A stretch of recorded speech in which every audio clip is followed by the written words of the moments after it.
Zásliví obidve zelené, asi to nechcem komentovať. Ako ticho prišiel Šrác. Tesla vyhra. No dobre. Ideme na rozstrel. Bude zúni ešte. Ešte. Opýta Honda je Hyundai.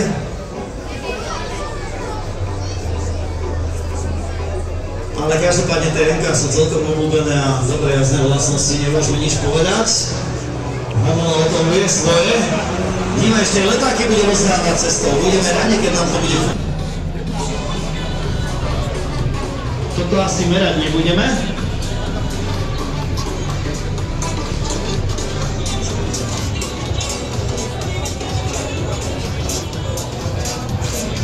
Dvakrát bavoráky. Jeden je rakúsky Menard, ktorý v minulosti jazdil na BMW E61, biturbová 3,5, samozrejme diesláčik. Neviem, či ostal verný nafte. Za chvíľočku sa to dozvieme.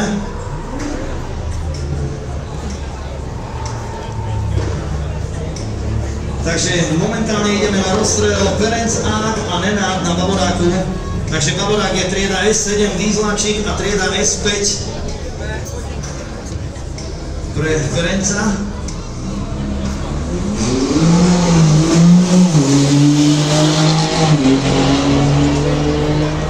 My veríme tomu, že neboli technického charakteru a auto poslúcha ako má. V minulosti to bol šampión, ktorý dokázal vyhrať šampionát s predokolkou medzi štvorkolkami, ale tentokrát už má aj 4x4.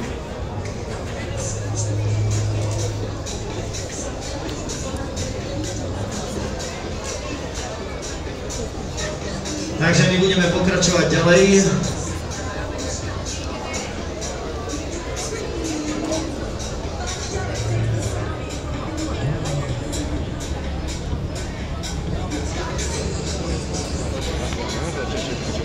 Takže cca 550 konských síl je dneskajšie nastavenie Miška Geciho a jeho Seatu Leon.